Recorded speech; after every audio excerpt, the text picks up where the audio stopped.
sama an itu kan indefinite. Nah, maksudnya indefinite itu apa, Anda tahu nggak? Nah, itu ada jawabannya, ada di 4.18 yang paragraf yang bawah.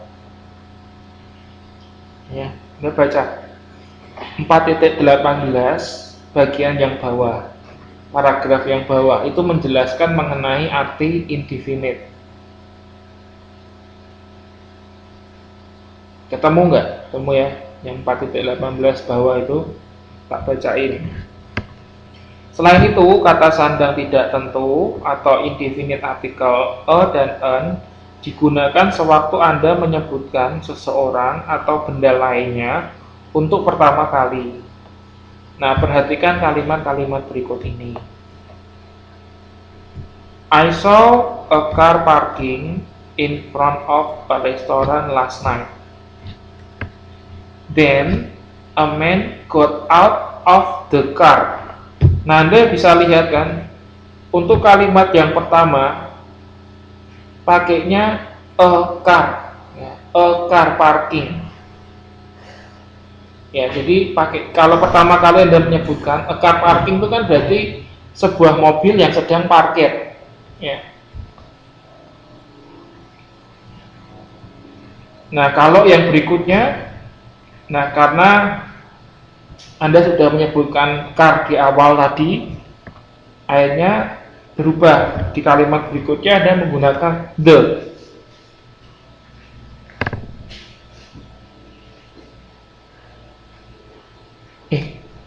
Kalau car ya pakainya a toh, masuk pakainya an gitu. An kan untuk yang a e w o.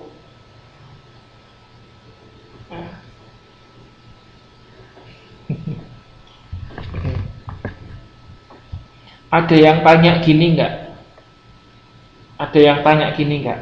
Loh Pak, itu a car parking, kok nggak ada tubinya? Ada yang tanya gitu nggak? Itu loh kalimat pertama Anda lihat. I saw a car parking in front of a restaurant, gitu kan? Anda ada yang tanya nggak? Loh tadi katanya Pak Devi, pokoknya kalau verb ing itu harus ada tubinya gitu kan? Loh itu kok a car, kok nggak I saw a car is parking gitu kan? Ada yang tanya gitu nggak? Nah, kenapa Jaren?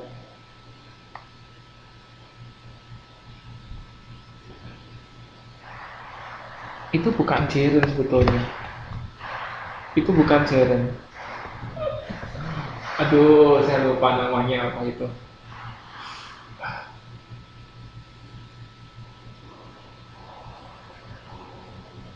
Itu bukan Jaren. Itu bukan. Itu Jaren itu kan kalau dari kata benda, kata kerja menjadikan kata benda. Nah, parking di sini fungsinya tetap kata kerja. Parking di sini itu tetap kata kerja, bukan kata benda. Itu loh. Ya.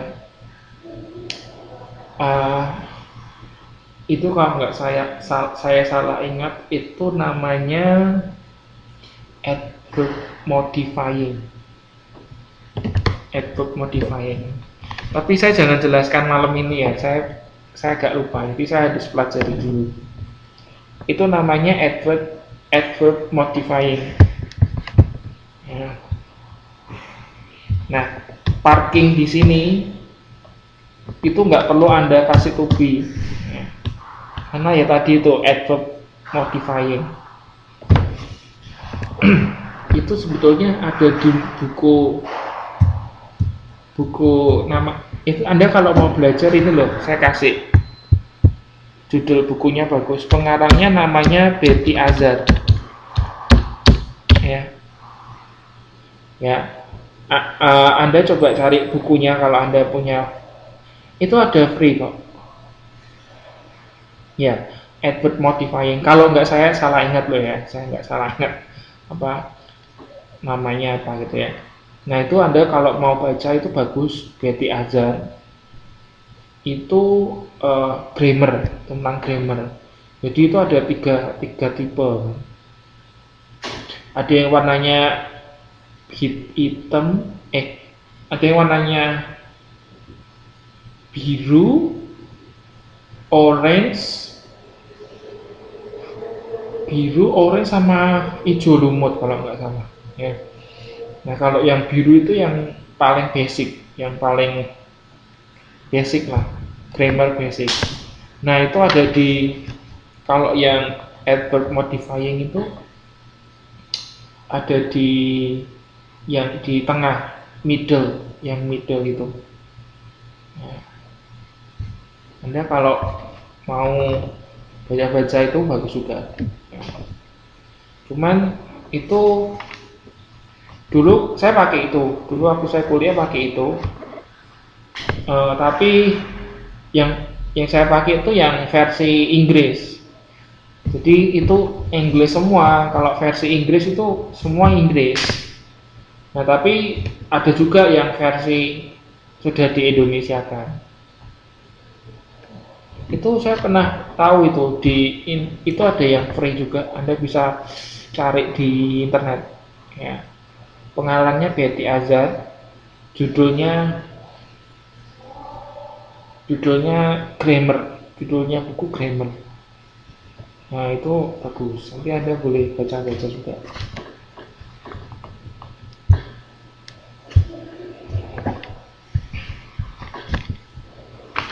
Oke, itu artikel ya. Jadi indefinite itu untuk menjelaskan suatu benda yang awalnya nggak tahu ya. Misalnya kayak a car parking in the front, sebuah mobil yang parkir di depan gitu. Nah, kalimat berikutnya pakainya the car. Ya. Anda nggak boleh pakai a lagi. Anda pakainya the car. Nah, terus kita masuk ke jenis yang kedua. Artikel yang kedua adalah the. Nah, the ini adalah kata sandang tertentu dan digunakan jika Anda merujuk kepada seseorang yang sudah dikenal atau diketahui sebelumnya. The bisa digunakan untuk orang atau benda lainnya, baik tunggal maupun jamak. Nah, ini bedanya the dengan an dan a. Nah, kalau a dan an kan nggak ada pluralnya kan, Anda nggak bisa pakai untuk jamak. Nah, sedangkan the itu bisa ya, bisa jamak, bisa tunggal.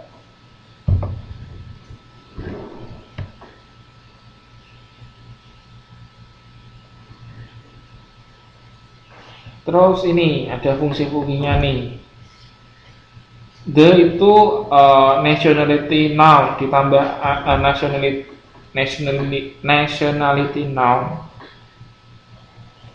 yaitu untuk menunjukkan kebangsaan.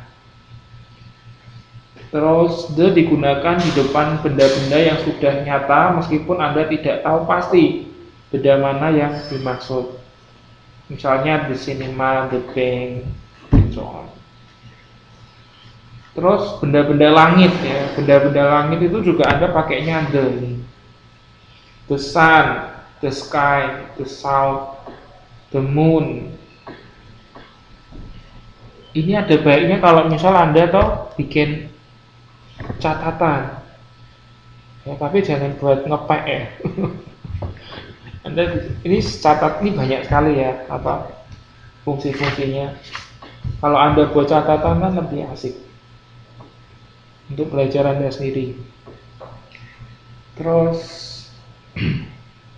the digunakan jika Anda menunjukkan tempat, misalnya kayak country, seaside, mountains.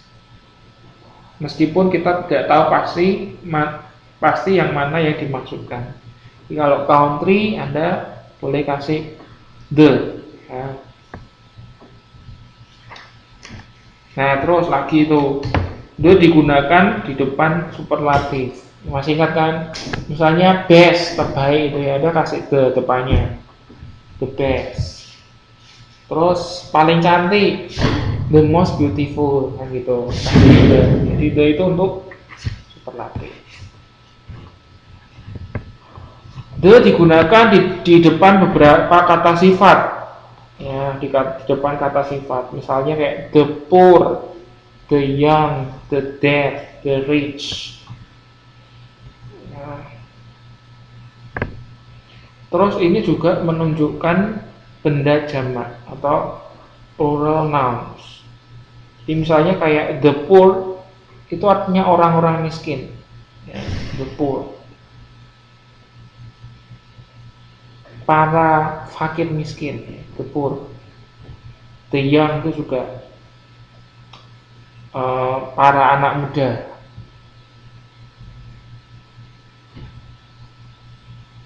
The best I ever had itu artinya terbaik yang pernah aku punya, kan? Terbaik yang pernah aku punya. The best kan terbaik. I ever had itu kan saya pernah punya. Ini the best I ever had, yang terbaik yang pernah saya miliki. Cuman ini kan karena Anda pakainya I ever had, artinya dulu Anda punya, sekarang nggak, Anda sudah nggak punya, mungkin sudah hilang gitu kan. Nah kalau misalnya Anda ganti tensesnya the best I ever have, artinya sampai sekarang Anda masih punya gitu kan. Dulu. Jadi kalau Anda pakai past tense artinya sudah nggak punya. Oke, saya loncat langsung ke zero article. Ya, kalau zero article, zero kan nol, berarti tidak ada, tidak usah menggunakan artikel. Dalam bahasa Inggris, kata sandang kadang-kadang tidak digunakan. Ada beberapa ketentuan kapan kata sandang tidak digunakan dalam bahasa Inggris. Kata sandang tidak digunakan di depan kata benda jamak jika yang dimaksudkan adalah sesuatu yang bersifat umum. Jadi kalau ini sifatnya umum dan jamak, Anda nggak perlu kasih a atau an atau the. Ya, zero aja, kosongan aja. Misalnya people. Ini untuk people, misalnya untuk orang. Doctors are paid better than teachers. Anda nggak perlu kasih the doctors are paid better than the teachers, nggak perlu, ya. Karena di sini kalimatnya dokternya itu yang dimaksudkan dokter secara umum.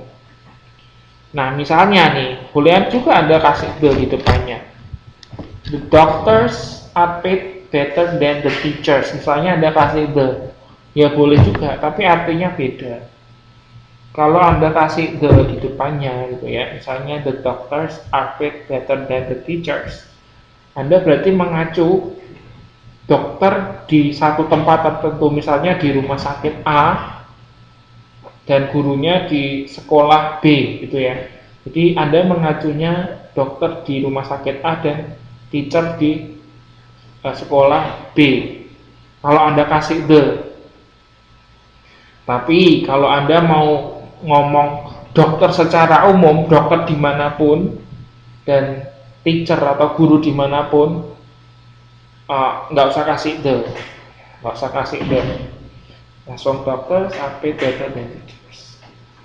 Nah bisa juga untuk binatang, makanan, tempat, tanaman, produk, benda.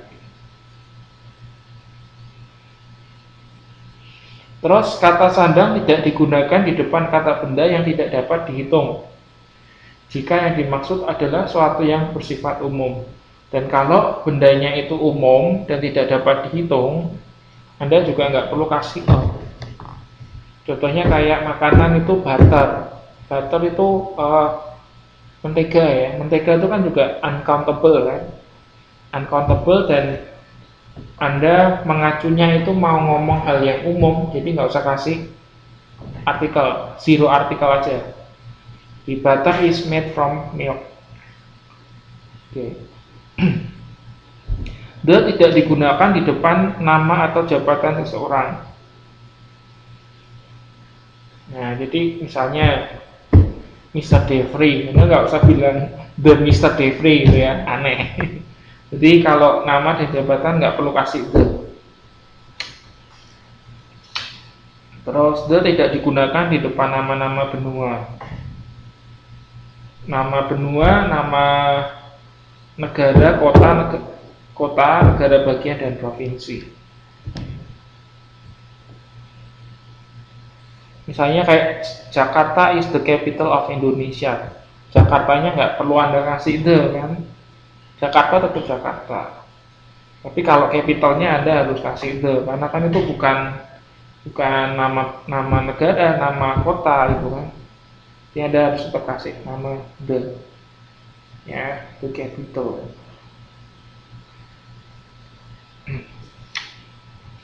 Terus the tidak digunakan di depan nama-nama pelajaran, kecuali jika kata-kata itu sebagai non-modifier. Misalnya gini, my teacher is taking economics. Kakakku belajar ekonomi. Ya, Anda nggak perlu kasih the. Ya, Anda nggak usah kasih the. Tapi misalnya Anda mau ngomong gini, the economics that Professor Jones teaches is very interesting. Nah, kalau ini sebagai noun modifier. Nah, ini kita kasih the. Kasih the. Jadi bedanya gini, kalau kalimat yang pertama tadi itu artinya pelajaran ekonomi. Terus kalimat yang kedua, yang the economics, itu sebagai ya sama-sama nama pelajaran ekonomi. Tetapi yang kalimat kedua itu sebagai non-modifier. Nah, non-modifier itu maksudnya apa? Maksudnya itu, jadi the economics that non-modifier itu kata benda yang dimodifikasi. Nah, itu yang menjadi modifikasinya itu that Professor Jones teaches. Ya, karena ada that Professor Jones teaches itu, makanya pelajaran ekonominya Anda kasih the. Nah, ini sebetulnya sama dengan yang kasusnya a car tadi loh. Nah, kalau ini kan non-modifier, atau Anda bisa sebut juga non-modifying ya. Anda bisa sebut non-modifying atau non-modifier. Nah, kalau yang car tadi, yang car parking itu tadi saya bilangnya adverb modifying kan. Nah, itu sebetulnya sama. Ya, soalnya ini ada jenis-jenisnya, ada non-modifier, terus ada adverb modifier gitu kan. Nah, yang ini adalah non-modifier.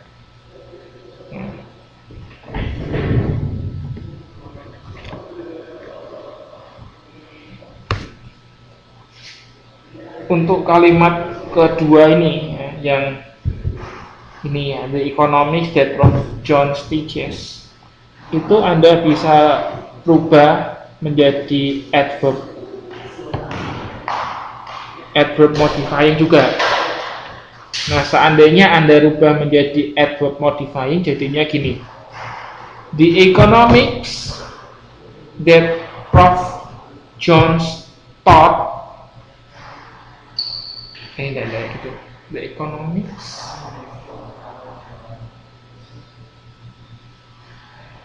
gimana ya ini ya?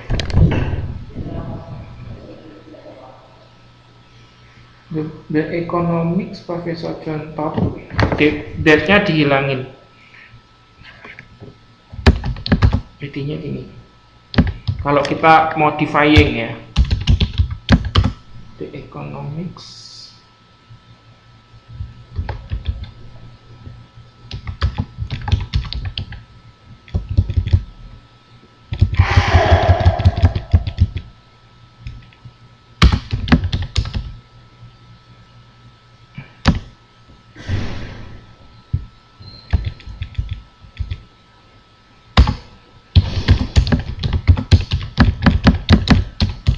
Anda bisa modifikasi kalimat ini.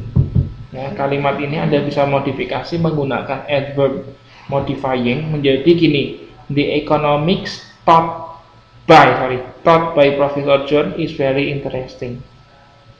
Ya. Oke, pokoknya intinya kalau itu non modifier boleh pakai the. Terus berikutnya, the tidak digunakan di depan nama bahasa kecuali jika nama bahasa berfungsi sebagai noun modifier. Misalnya I study English, nggak perlu Anda tulis I study the English. Oke. Terus, tapi kalau Anda boleh kasih the kalau nounnya itu modifier. Contohnya kayak yang contoh soal nomor 5 itu. Ya, nomor 5 itu they are doing the Indonesian exercise. Nah, Indonesian exercise itu adalah noun modifier. Makanya Anda kasih the. Terus the tidak digunakan di depan nama-nama permainan, olahraga, atau kegiatan yang bersifat rekreasi, kecuali berfungsi sebagai non-modifier. Ya, misalnya Asril plays football and basketball. Anda nggak usah tulis Asril plays the football, kecuali kalau Anda mau kasih the, kecuali itu fungsinya sebagai non-modifier.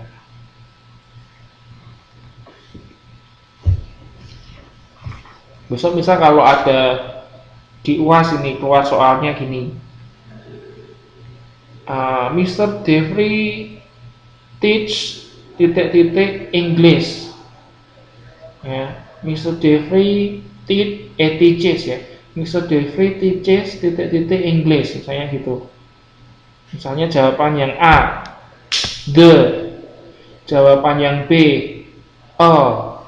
Jawaban yang C, an. Jawaban yang D, kosong. Anda jawabannya apa? A, B, C atau D? Misal ada soal nih besok gini, Mr. Devry teaches titik-titik English. Mr. Devry teaches titik-titik English. Nah, jawab A, the, B, O, C, N, D, kosong.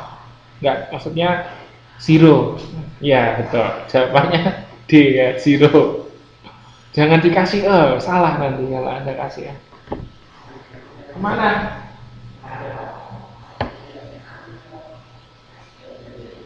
Oke, udah ngerti tapi. Ya ampun, sudah setengah 12 sih.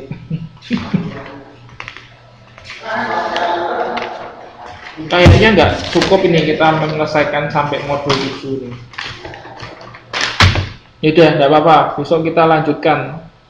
Besok berarti kelas private-nya saya jadikan, kita bahas lanjutan ini ya. Oke, kelas private-nya besok. Jadi semua kita belajar pakai ini juga. Semua bisa ikut maksudnya ya. Oke, lanjut ke modul kelima. Nah, modul kelima itu frasa. Yuk, buka modul 5.2, halaman 5.2. Nanti saya tanyain, apa sih frasa itu apa sih? Ada yang tahu nggak? Gitu kan? Yuk, coba cari jawabannya di situ 5.2. Frasa itu apa?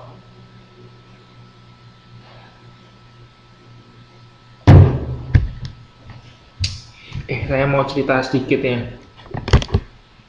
Tadi pagi kan saya ada kelas toh.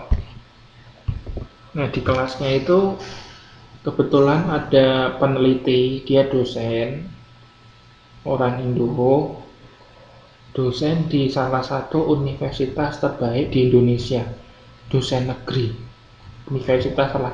salah satu universitas terbaik di Indonesia. Dia kesini penelitian, dan penelitiannya itu dibiayai oleh Dikti.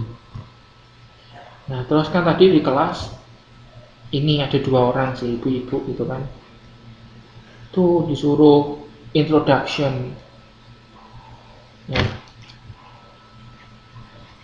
Saya sambil cerita ya. Terus Ternyata bahasa Inggrisnya itu mengerikan nih. Saya sampai surprise loh. Mungkin kalau dibandingkan Anda lebih bagus Anda. Jadi bahasa Inggrisnya tuh kayak Vicky gitu loh. Ya, my age is 29 ya gitu-gitu loh. Jadi saya tuh heran gitu ya. Ini orang ini ya dosen loh gitu ya. Dosen di universitas negeri terbaik juga. Ya maksudnya masuk 10 besar universitas negeri terbaik di Indonesia. Dia kesini penelitian, dibayari oleh Dikti, tapi bahasa Inggris, waduh kok kayak gitu ya.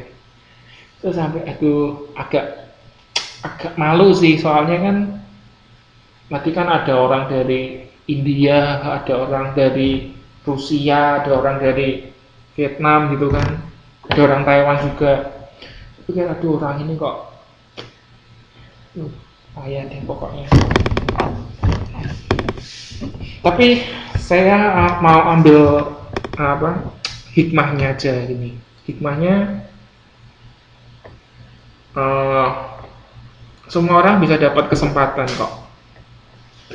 Ya, grammarnya itu salah. Anda kalau tahu yang itu loh, yang kayak Vicky itu loh, bahasa Inggrisnya Vicky Anda kan tahu kan. Ya.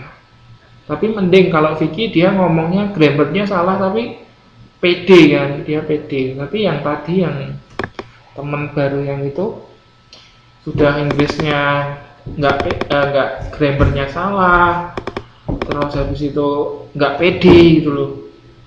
Sampai saya heran ini kok bisa jadi dosen. Oke, tapi saya ambil hikmahnya gini, hikmahnya bahwa setiap orang tuh punya kesempatan gitu ya, setiap orang punya kesempatan. Itu tadi teman-teman yang dari Indo itu kesempatannya dapat lumayan loh. Dia kalau dari Dikti itu sebulan itu bisa mungkin dapat uang saku berapa itu. Jadi kalau beasiswa dari Dikti gitu ya, biasanya itu dibiayai dari tiket pesawat, terus tinggal dapat uang saku dapat. Jadi lumayan loh gitu ya. Jadi hikmahnya setiap orang gitu punya kesempatan yang sama. Ya demikian juga Anda gitu ya. Anda mungkin nanti dapat kesempatan ya kan belajar bahasa Inggris ke mana? Amerika mungkin. Anda cari beasiswa dong. Anda tahu nggak tiap tahun itu pemerintah Amerika tuh kasih beasiswa belajar bahasa Inggris selama 1 semester ya. Itu memang untuk program S1 kok. Jadi kalau Anda S1 kan, Anda kan S1 bachelor kan, undergraduate, Anda bisa daftar IIEF. Nah, beasiswanya namanya ini IIEF kalau nggak salah ingatnya IIEF. Nah itu tiap 1 semester itu ada mereka buka beasiswanya itu. Beasiswanya 6 bulan belajar ke Amerika, tiketnya dibayarin, tempat tinggalnya disediain. Pokoknya Anda berangkat orang-orang tok gitu. Nah saya dulu masuk sebetulnya sedih saya. Saya sudah masuk ke tahap terakhir. Ya, jadi ada seleksi 3 tahap kalau nggak salah. Saya sudah masuk tahap yang terakhir yang wawancara. Nggak lolos. Nggak lolos. Oke, tapi menyenangkan loh kalau bisa. Teman saya waktu itu satu orang itu lolos. Tapi kalau waktu itu saya lolos ya, saya nggak jadi berangkat ke Korea itu. Soalnya waktu itu sama, jadwalnya sama, berangkatnya sama. Jadi kalau misal saya dapat yang beasiswa yang ke Amerika itu, ya saya nggak berangkat ke Korea gitu kan. Tapi kalau nggak dapat pun ya nggak apa-apa, karena saya tetap akan berangkat ke Korea gitu kan. Jadi ya wes.